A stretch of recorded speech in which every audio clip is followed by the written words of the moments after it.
নমস্কার বন্ধুরা, আমি চন্দ্রিমা। আমি কিভাবে রান্নাঘর টিপটপ পরিষ্কারভাবে রাখি তাই তোমাদের সাথে শেয়ার করছি।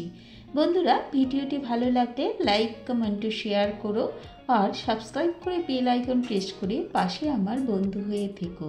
তোমরা দেখছো রান্নাঘর থেকে আমি কিভাবে প্রাকৃতিক দৃশ্য অনুভব করি। মানে ওই গাছে কি কত বড় বড় কাঁঠাল হয়ে গেছে, মাঝে মাঝেই আমি পাশের বাড়ির কাঁঠালের দিকে তাকিয়ে থাকি। খাবার জন্য না, ওই যে জিনিসটা অল্প অল্প করে বড় হয়েছে, ওটাই যেন আমাকে ভীষণভাবে আকর্ষণ করে। তোমাদের পাশেও কি এইভাবে রান্নাঘরের পাশে এরকম প্রাকৃতিক দৃশ্য কিছু আছে যা তোমাদের মন ভালো করে দেয়? রান্নাঘরের অতি প্রয়োজনীয় জিনিস হচ্ছে মিক্সার গ্রাইন্ডার। তো এই গ্রাইন্ডারটা আমি কিভাবে পরিষ্কার রাখি তাই তোমাদের সাথে শেয়ার করছি। এখানে পেঁয়াজ রসুনের পেস্ট আমি এখানে করেছি, করার পর একটা বাটিতে ঢেলে রাখলাম। এবার রেখে একটু জল দিয়ে সেই জলটাও আমি একটা বাটিতে রেখে দিলাম, তাইলে কিছুটা পরিষ্কার হলো ব্লেন্ডারটা। এবারে ওখানে কি করব, এই ব্লেন্ডারের মধ্যে কিছুটা দেখো চারিদিকে কীরকম দাগ লেগে আছে, আর ব্লেন্ডারের মধ্যে একটা স্মেলও আছে। তো সেই জন্য আমি এখানে একটু ভিনিগার, একটু খাবার সোডা আর একটু লিকুইড সোপ এগুলো দিয়ে ব্লেন্ডারের মধ্যে আর একটু জল দিয়ে তারপর আমি 20 থেকে 30 সেকেন্ড ব্লেন্ড করে নেব। তাহলে কি হবে, আর দেখো আমার কাছে লিকুইড সোপ ছিল না, তাই বাসন মাজার যে সাবানটা ছিল সেটাই আমি অল্প করে দিয়ে দিলাম। তো এটা যদি আমি এখানে ব্লেন্ড করে নিই তাহলে দেখবে পুরো জায়গাটার গন্ধ তো যাবেই, এবং আনাচে কানাচে যদি এক ফোঁটাও কোনো জায়গায় রসুন, পেঁয়াজ বা যে কোনো জিনিস আটকে থাকে সেটাও বেরিয়ে আসবে। তো সেই জন্যেই আমি এই পদ্ধতি অবলম্বন করে আমার ব্লেন্ডারটাকে সুন্দর করে রাখি। এই ব্লেন্ডারটা খুললেই বুঝতে পারবে এর ভেতরে সাবান জলে কতটা ভেতরটা ঝকঝকে চকচকে লাগছে। তো অ্যাকচুয়ালি কি বলতো, এই ব্লেন্ডারগুলো প্রায় আমরা ব্যবহার করি, কিন্তু পরিষ্কার না করলে ব্লেডগুলো অকেজো হয়ে যায়, জং ধরে যায় আর একটা কালচে দাগ পড়ে যায়। তো এই রকমের জন্যই, আর ভেতরটার গন্ধ তো আছেই, তো এই জন্য নিয়মিত এগুলো পরিষ্কার করা ভীষণ প্রয়োজন। স্কচ ব্রাইট দিয়ে ঘষে নিলাম, ঘষে এটা এইভাবে পরিষ্কার করে নিলাম। তো দেখো একবারে ঝকঝকে তকতকেভাবে পরিষ্কার হয়ে গেল। পরের দিন যখন আবার আমি এটা ইউজ করব তখন নিশ্চিন্তে ইউজ করতে পারবো, তাতে কোনো গন্ধ বা মানে কোথাও কিছু লেগে থাকবে না। তো এইভাবেই আমি নিয়মিত এই ব্লেন্ডারটা পরিষ্কার রাখি। তো তোমরাও এইভাবে করো, আর এরপরে এটাকে ভালো করে শুকিয়ে তারপরে মুছে নিই।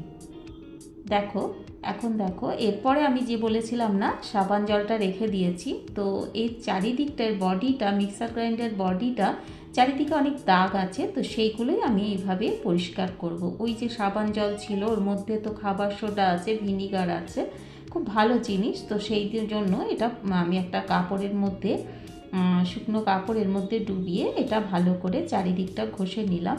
দেখো ছোট্ট ছোট্ট দাগ কিন্তু চারিদিকে হয়ে আছে।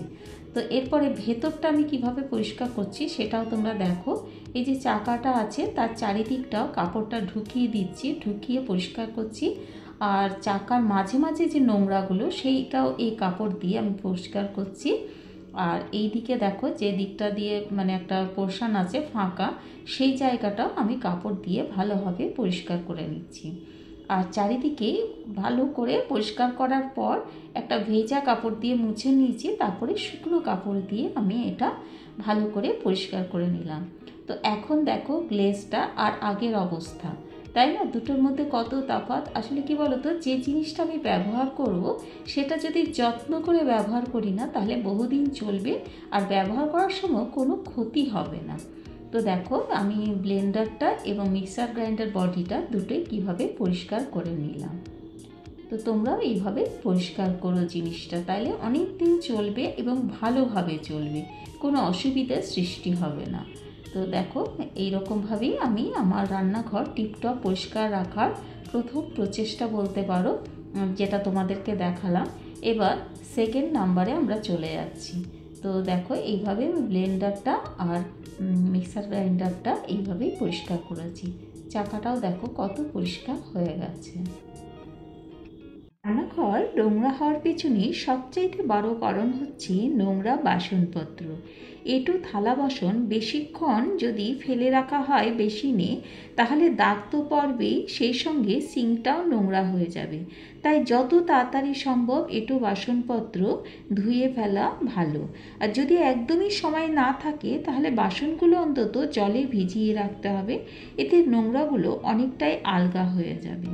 তো আমি ওই জন্যই কখনোই বাসনপত্র ফেলে রাখি না, সাথে সাথে ধুয়ে রাখার চেষ্টা করি। সে যতটাই আমার সময় লাগুক না কেন, পুরো কাজটা কমপ্লিট করলে তারপরে আমার মনে হয় হ্যাঁ আমি রান্নাঘরটা পরিষ্কার রেখেছি। কারণ এখানে না অনেক ধুলো ময়লা তো জমে, তার সঙ্গে অনেক পোকাও হয়ে যায়।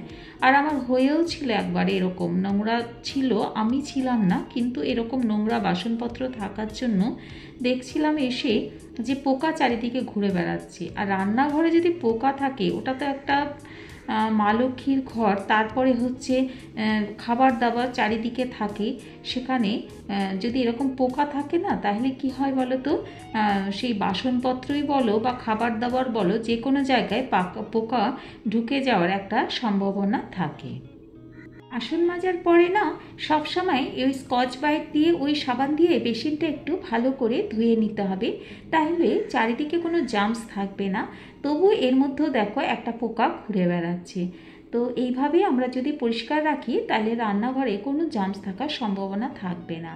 আমার আরেকটা টিপস নিয়ে এলাম, সেটা হচ্ছে বটি নিয়ে আমরা অনেকেই মেঝেতে তরকারি কাটতে বসি, কিন্তু শুধু বটি যদি মেঝের মধ্যে থাকে তাহলে তার ঘর্ষণে মেঝেটা খসখসে হয়ে যায়, একটা দাগ পড়ে যায় বিভিন্ন সবজি আনাজপাতির।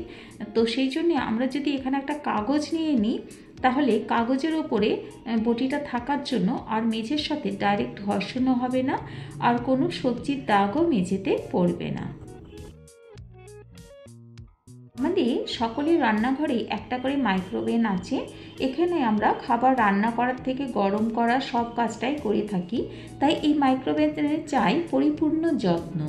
তো দেখো মাইক্রোওভেনটা খোলার পরে আমি এখানে একটু গরম করতে দেব, একটু পোলাও গরম করলাম, করে একটু ঢাকনাটা আমি আলগা রেখে দিলাম, কিন্তু ঢাকনা দিতে হবে।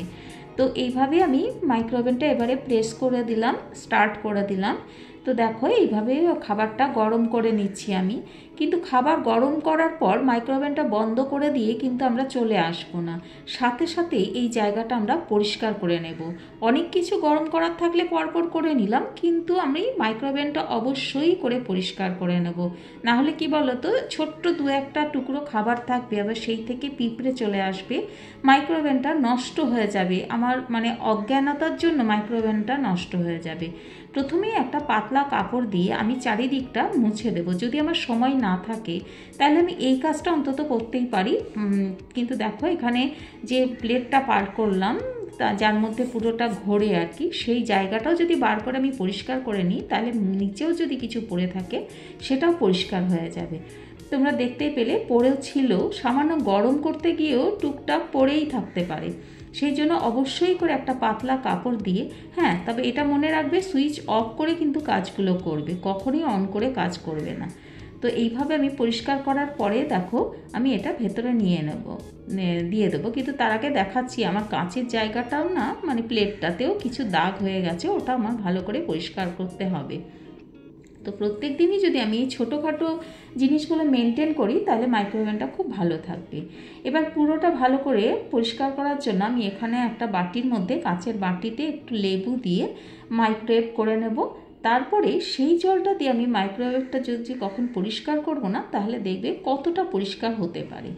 তো এটা একটা ছোট্ট টিপস তোমাদের কাছে। তো দেখো এখানে আমি 30 সেকেন্ড দিয়েছিলাম, 10 সেকেন্ড দিলেও হবে। তো পুরো লেবুটা একটু নরম হয়ে আসবে আর সেই জলটাই চারিদিকে ছড়িয়ে যাবে। তো সেই জলটা দেখো যথেষ্ট গরম হয়েছে, একটু ঠান্ডা হতে দিয়ে সেই জলটার মধ্যে একটা ভিজে ন্যাকড়া আমি জড়িয়ে তারপরে আমি মাইক্রোওভেনটা পরিষ্কার করব। কিন্তু অবশ্যই বললাম সুইচ অফ করে করবে, সুইচ অন করে কখনো এই কাজটা করতে যেও না, তাহলে বিপদ ঘটে যাবে। তো দেখো আমি একটুখানি ভালো করে এটা পরিষ্কার করছি। ভেতরে কিন্তু কখনোই সাবান দেবে না, লিকুইড সোপ হোক, বাসন মাজার সাবান হোক বা যে কোনো সোপ কখনোই ভেতরে দেবে না। সবসময় এখানে লেবু জল দিয়ে পরিষ্কার করবে, দেখবে জিনিসটাও ভালো হবে এবং খুব হাইজিনও ব্যাপারটা হবে আর কি। তাই চারিদিকটা ভালো করে ওই ভেজা কাপড় দিয়ে আমি চারিদিকটা মুছে নিচ্ছি।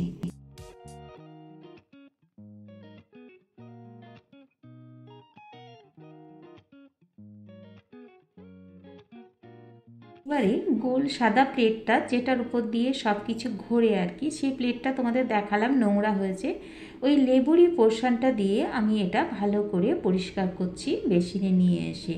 তো সেই জন্যই লেবুটা আগে দিয়ে পরিষ্কার করে নিলাম, তারপরে স্কচ ব্রাইট দিয়ে সাবান দিয়ে এটা আমি পরিষ্কার করতে পারি, এতে কোনো অসুবিধে নেই।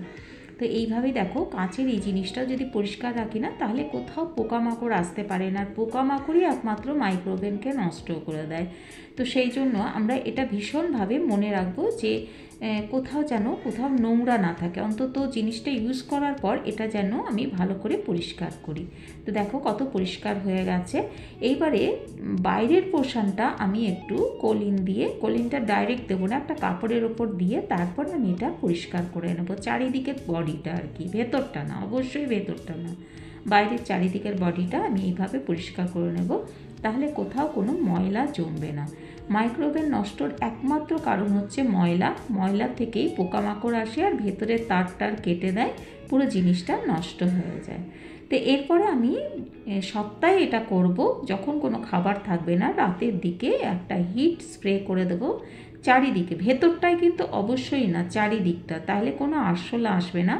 আরশোলায় মাঝখানে এসে পুরো মাইক্রোওভেন নষ্ট করে দেয়, আমারও করেছিল একবার। তো সেই জন্য অভিজ্ঞতাটা ভালো করেই আছে, তাই তোমাদের সাবধান করে দিচ্ছি যে হিট একবার সপ্তাহে স্প্রে করবে, তবে রাতের দিকে যখন কোনো খাবার দাবার থাকবে না।